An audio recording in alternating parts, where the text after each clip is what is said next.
Leo nakwenda kukueleza hadithi ya Yusuf, hadithi ya Nabii Yusuf alayhi salam. Ni kisa chenye kusikitisha sana, kisa chenye kuhuzunisha sana. Ni kipi tutajifunza kwenye kisa hiki? Tutajifunza kwamba subira ni nini, mapenzi ni nini. Ndugu zangu, Yusuf alianza safari yake na kuoteshwa kwamba kuna nyota na mwezi zinamsujudia. Basi ndoto hii ndiyo ilimpelekea Yusuf na babake kuanza kujua kwamba Yusuf na yeye pia ndiye nabii wa Mwenyezi Mungu. Lakini safari hii haitakuwa rahisi. Safari hii haitakuwa nzuri kama watu wanavyofikiria.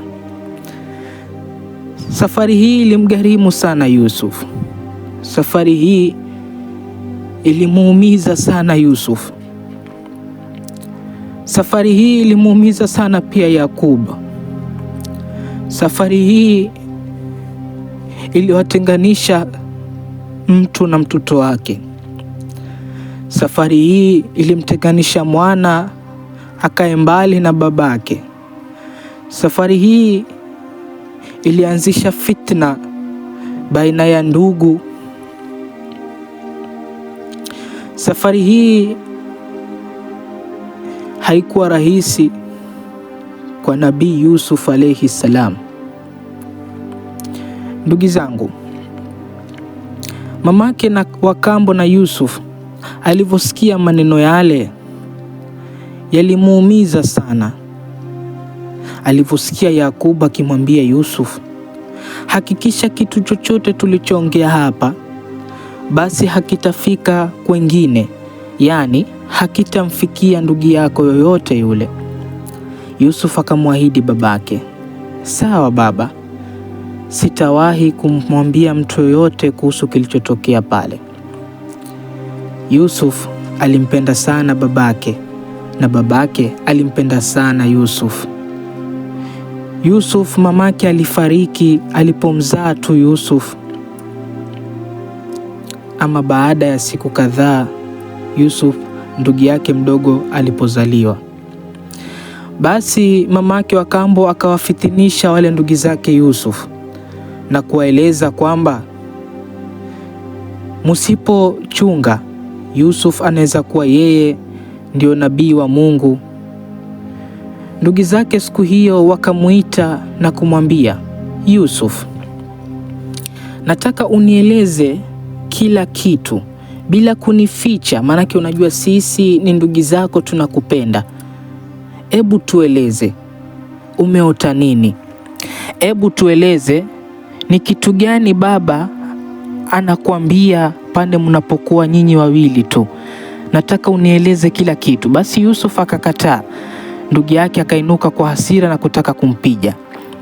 Babake Yakubu alivyotoka kwenye kulisha mbuzi wake akaja akaketi na Yusuf. Yusuf akamwambia, baba, ndugu zangu leo waliniuliza kuhusu ile ndoto na mpaka walitaka kunipiga. Basi Yakubu alayhi salam alishajua kwamba maneno haya kuhusu ndoto aliyeyafikisha ni yule mke wake mwingine.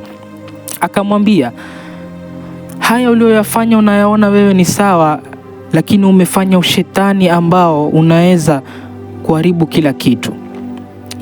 Ndugu zake wakaanza kupanga njama. Njama hiyo ilikuwa njama gani? Njama hiyo ilikuwa ni ya kumtenganisha Yusuf na baba yake. Yakubu akasema, mimi sio kwamba siwapendi wanangu, na wapenda wanangu wote, sio mkubwa si mdogo. Ila ndugu zake hawakuliona hilo, kwa sababu waliona kila wakati baba yetu yuko na Yusuf peke yake. Basi hilo liliwachoma sana na likawafanya mpaka kuchukua uamuzi ambao hautasahaulika miaka na miaka. Ndugu zake walipanga njama ya kumtenganisha Yusuf na babake Yakub, na njama hiyo wao waliipanga kama ya kumuua. Walitaka kumuua Yusuf, kumuondoa katika kabisa kwenye hii dunia. Lakini kuna ndugu yao mmoja akasema, hapana, tusifanye hivyo. Lakini wao hawakumsikiza. Njama iliendelea kupangwa, shetani ilikuwa ashawateka akili zao. Sehemu ya pili itafuata. Naomba subscribe ili kuifungojea na kuifuatiliza.